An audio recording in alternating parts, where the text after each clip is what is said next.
तो देखो daily challenge के अगले सवाल में जिसका लेवल जो है वो है 2.5 यानी कि 2 और 3 के बीच में, है ना, उस क्वेश्चन को हम करने वाले हैं।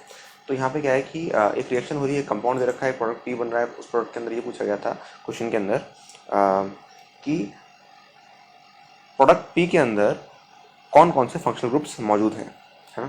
ज़्यादातर लोगों ने इसका जवाब दिया कि भैया इसके अंदर एक तो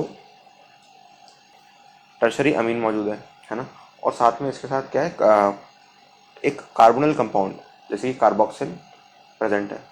सेकंड नंबर पे जो लोगों ने जवाब दिया उनमें से जो सेकंड मैग्नीट्यूड का जो सवाल जो जवाब आए वो ये थे कि एक तो ये कि 3 डिग्री अमीन है, टर्शरी अमीन है, साथ में हाइड्रोक्सिल है।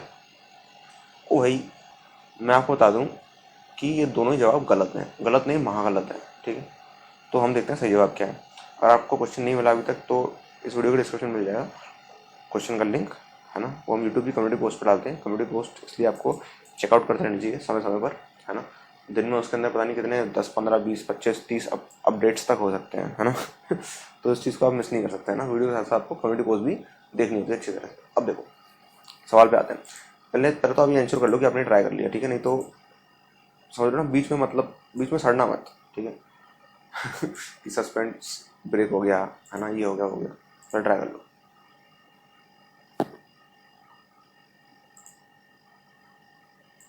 तो आई होप आपने अभी तक ट्राई कर लिया होगा। अब आते हैं सवाल में। तो ये कंपाउंड है, इसको देखकर हम कुछ जज नहीं कर सकते जब तक हम ये नहीं देख लें इसकी रिएक्शन हो किस रही है। इसकी रिएक्शन हो रही है OET minus K plus ETOH से। इसका मतलब क्या है, ये एक बेस है ना, ये एक बेस है OET माइनस, है ना। अल्कोक्सी आयन है इसके पास, ठीक है। तो क्या हो गया, ये एक अल्कोक्साइड हो गया, ठीक है। कुछ नहीं है, OR माइनस है, ठीक है, सिंपल बेस। और ये ROH के अंदर है ना, सेम ET, है ना। ROH के अंदर क्यों होता है ये, क्योंकि अगर आप इसको H2 के अंदर डालोगे तो ये H प्लस ले लेगा और ROH बन जाएगा और OH माइनस बन जाएगा, तो बेस अलग हो गया, ठीक है। हमें ये वाला बेस चाहिए, है ना। अगर आप यहाँ पे H2 डाल देते हैं तो ये बेस OH माइनस बना देता।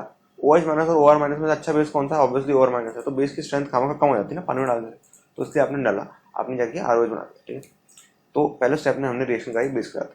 तो बेस का जब रिएक्शन होगी तो क्या होगा, यहाँ पे हम देखेंगे एसिडिक हाइड्रोजन का है, एसिडिक हाइड्रोजन को पकड़ेंगे और उसको हटा देंगे ऐसे।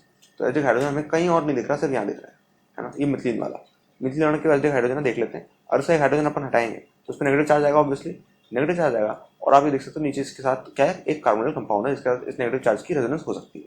तो देखते हैं भाई क्या हो सकती है कि नहीं। तो उसको हम देखने के लिए क्या करेंगे, एक्सपैंड करेंगे। C double bond O ET, इस तरह से हमने एक्सपैंड करके देखा तो हमें चला कि भैया अगर ये रेजोनेंस करना चाहें तो ये कर सकता है भाई। वायर काफ़ी मज़ेदार बात है। हालांकि जो N का जो लोन पेयर है ये इसको धक्का देगा, इस नेगेटिव चार्ज को परेशान करेगा, लेकिन कोई बात नहीं, ये रेजोनेंस कर सकता है। रेजोनेंस करके ये O पे माइनस ला सकता है, जो कि एक अच्छी तरह की रेजोनेंस होगी, है ना। तो यहाँ पे जो मोस्ट एसिडिक है वो तो ये है, ठीक है। तो ये अगर यहाँ पे आया तो मैं हटा देता हूँ, रेजोनेंस एक्सप्लेन कर दिया मैंने आपको, ठीक है। तो ये अगर यहाँ पे आया तो क्या होगा, ये यहाँ पे एक नेगेटिव चार्ज छोड़ के जाएगा, है ना। अब जो नेगेटिव चार्ज है ना, C पे नेगेटिव, ये एक, सुनो ध्यान से, ये एक न्यूक्लियोफाइल की तरह बिहेव कर सकता है। न्यूक्लियोफाइल की तरह बिहेव क्यों कर सकता है, इसलिए कर सकता है सर क्योंकि यहाँ पर एक इलेक्ट्रोफिलिक स्पीशी मौजूद है, ठीक है। एक नहीं, 2 हैं, लेकिन उनमें से एक पे अटैक कर नहीं पाएगा, एक पे कर लेगा। तो अगर आप इसको एक्सपैंड करके देखो तो आपको दिखेगा C डबल बॉन्ड O और ये OET, है ना। आप ये देख सकते हो कि यहाँ पे डेल पॉजिटिव है, ये इलेक्ट्रोफिलिक स्पीशी है। यहाँ पर भी डेल पॉजिटिव है, ये इलेक्ट्रोफिलिक स्पीशी है। लेकिन ये यहाँ तो अटैक नहीं कर देगा ना भैया, यहाँ से घुस के, है ना। ये तो बकवास हो गई, ऐसा कुछ नहीं होने वाला, है ना। तो ये अटैक कर सकता है यहाँ पे, लेकिन नहीं, O पे माइनस ज्यादा स्टेबल होता है, तो ये रेजोनेंस करके O पे माइनस देगा और O माइनस जाके अटैक करेगा। ये सही होना चाहिए, है ना। ज्यादातर लोग इस तरह से सोचते हैं, इस तरह की घटिया सोच रखते हैं।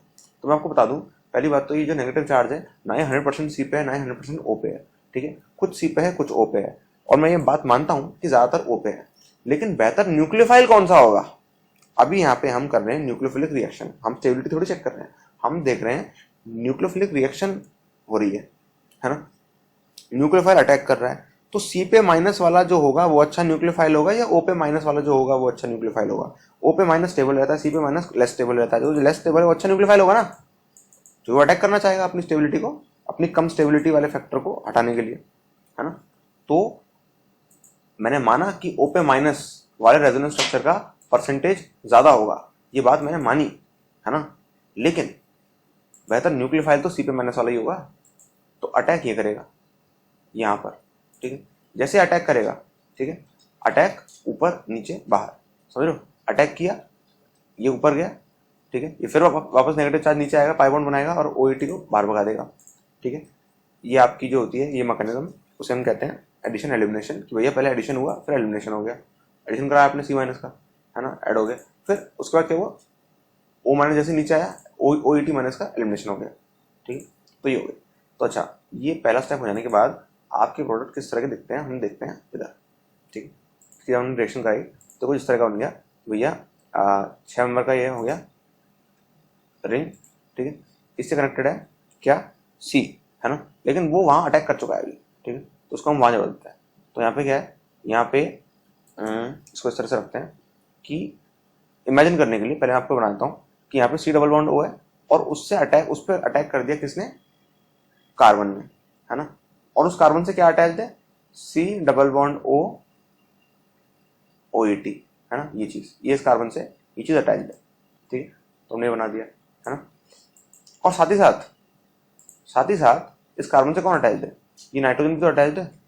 और कितना गंदा स्ट्रक्चर है यार ये, तो इसको थोड़ा अच्छा बना लेते हैं, ठीक है, ऑब्वियसली इस तरह से नहीं होगा, है ना, तो किस तरह से होगा इसको बना लेते हैं। तो जो इसका ओरिजिनल फॉर्म है, जो इसके दिखने का, मुझे यहाँ पे एरो नहीं बनाना चाहिए, मुझे लिखना चाहिए कि this is an equivalent structure to this, है ना, ये इक्विवेलेंट का साइन इसलिए होता है जब आप सेम चीज बना रहे होते हो लेकिन उसका स्ट्रक्चर अलग तरह से रिप्रेजेंट कर रहे होते हो।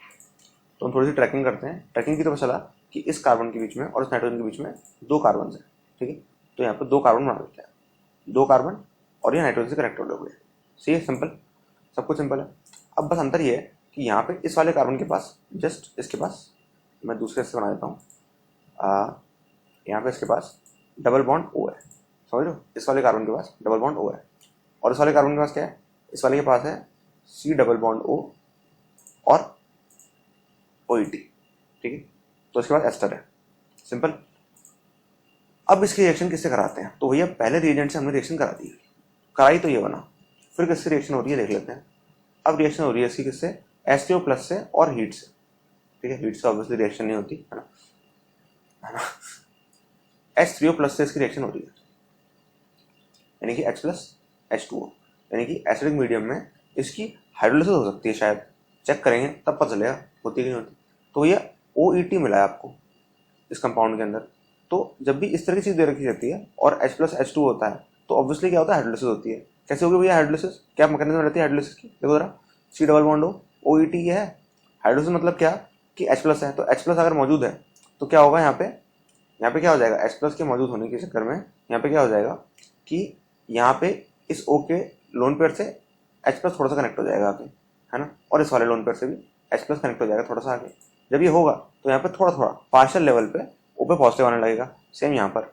तो इससे क्या होगा, जब यहाँ पे ऐसा हो रहा है तो O की इलेक्ट्रोनेगेटिविटी और बढ़ रही है ना, और ऑब्वियसली लीविंग टेंडेंसी भी बढ़ेगी, लेकिन ये डबल बॉन्ड O तो जाएगा नहीं, सिंगल बॉन्ड O ही जाएगा तो, है ना, तो लीविंग टेंडेंसी बढ़ रही है और क्या हो रहा है, इनकी इलेक्ट्रोनेगेटिविटी बढ़ रही है। तो यहाँ पे क्या हो रहा है, यहाँ पे डेल पॉजिटिव जो है वो वायलेंट तरीके से बढ़ता जा रहा है, समझ रहे हो, बहुत ज़्यादा तरह से बढ़ता जा रहा है, मतलब बहुत ज़्यादा मैग्नीट्यूड में बढ़ता जा रहा है।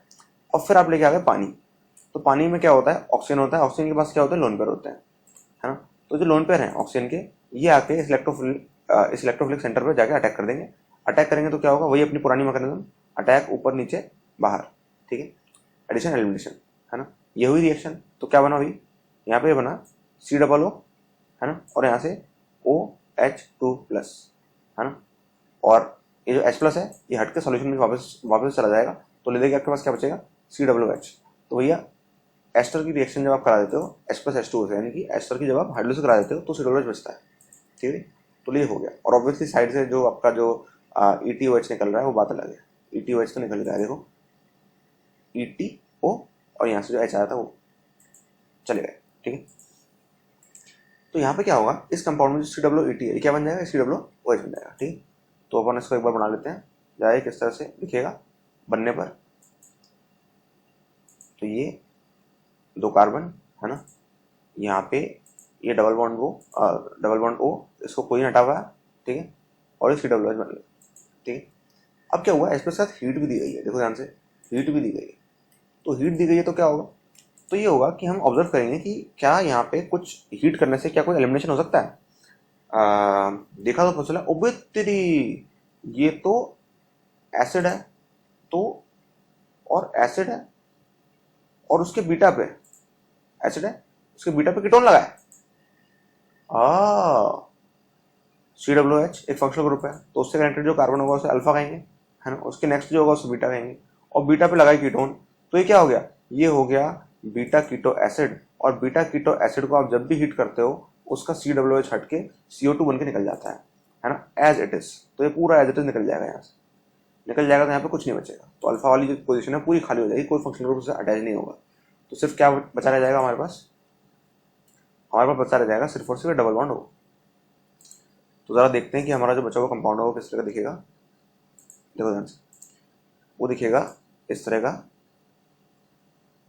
कि यहाँ नाइट्रोजन है, 2 कार्बन है भाई, और यहाँ से अटैच्ड है, इस वाले कार्बन से अटैच्ड है, ये डबल बॉन्ड हो, सिंपली इस तरह का। अब अगली जो रिएक्शन कराई है वो किससे कराई है, ZnHgHCl। ZnHgHCl यानी क्या, क्लेमेंशन रिडक्शन। क्लेमेंशन रिडक्शन में क्या होता है कि जहाँ पे भी डबल बॉन्ड होता है, जो भी कीटोन होता है वो हट जाता है सिंपली, है ना। तो ये जो डबल बॉन्ड हुआ है ये हट जाएगा, है ना। और यहाँ पे कोई खास चीज़ तो नहीं हो रही, ऐसा नहीं होगा कि यहाँ पे जो कुछ भी रिएक्शन हो रही होगी उसमें ये एन कुछ गड़बड़ कर देगा, है ना। तो अभी चेक करके देख सकते हो कि एन यहाँ पे नहीं करे, जो कि एन जब भी करेगा, अगर करेगा तो उससे क्या होगी, जो रिंग की जो स्टेबिलिटीज होंगी ना वो डिस्टर्ब हो जाएगी, है ना, तो गड़बड़ हो जाएगी, तो इसलिए एन कुछ कर नहीं पाएगा, है ना। तो ये हट गया, तो आपका जो आंसर आ गया वो क्या आ गया, सिंपली इस पूरी साइकिल के अंदर, है ना, इतनी सारी रिंग्स के अंदर सिर्फ और सिर्फ क्या है, एक बस एन फंसा हुआ है ब्रिज पोजिशन पे, ठीक है। ये आपका हो गया प्रोडक्ट पी, एक ही प्रोडक्ट है वो है पी, ठीक है। अब इसके अंदर आप बताओ कौन कौन से फंक्शनल ग्रुप है, एक ही फंक्शनल ग्रुप है, वो क्या है, टर्शरी अमीन, ठीक है, टर्शरी अमीन, है ना। इसके अलावा कुछ भी नहीं है, कुछ भी नहीं है, सिर्फ कार्बन है बस, कोई फंक्शनल ग्रुप नहीं है इसके अलावा। तो जो आंसर है वो होगा सिर्फ और सिर्फ टर्शरी अमीन, शायद ऑप्शन डी है ना, जो भी है टर्शरी अमीन ओनली, सिंपल, ठीक है। तो ये इस क्वेश्चन का आंसर था, है ना। यहाँ पे एक चीज देखो, यहाँ पे 2 चीजें हैं जो आप हो सकता है मिस कर दो, है ना। एक तो ये रिएक्शन आप मिस कर दो, हो सकता है, कौन सी भाई, ये वाली रिएक्शन कि इस तरह से अंदर अंदर रिंग बनेगी, है ना। हो सकता है आप ऐसा कर दो कि इंट्रा मोलिकुलर रिएक्शन कराने की जगह 2 मॉलिक्यूल्स के बीच में रिएक्शन करा दो और फिर गंदी चीज बन जाए, ये आप गलती कर सकते हो एक तो। दूसरी गलती आप ये कर सकते हो यहाँ पे कि आप इस बीटा कीटो एसिड को ना पहचान पाओ, है ना, या फिर आप इस हीट को इग्नोर कर दो कि ये जो हीट थी इसको आपने इग्नोर कर दिया, आपने ध्यान नहीं दिया कि भैया यहाँ पे हीट दे रखी है, हो जाता है इग्नोर, मानता हूँ, ठीक है। तो एक तो ये गलती हो सकती है कि आपने बीटा कीटो एसिड को आइडेंटिफाई नहीं किया, इस वजह से आप इसको एलिमिनेट नहीं कर पाए, फिर आप ये आंसर दे रहे हो कि नहीं COOH भी बचा है यहाँ पी के अंदर, है ना, ऐसा नहीं होगा।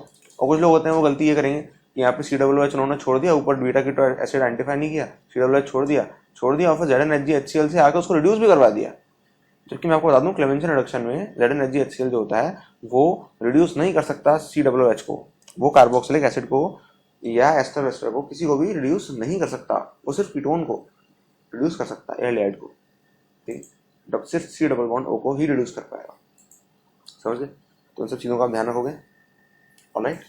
तो आई होप आपको ये क्वेश्चन का जो एक्सप्लेनेशन है वो समझ में आया होगा। लेवल डायर क्वेश्चन था ये, ठीक है, ना ज़्यादा एडवांस, है ना, लेकिन ऑब्वियसली जेई मेन में जिस तरह के क्वेश्चन आते हैं उनसे काफ़ी अच्छा, ऑलराइट।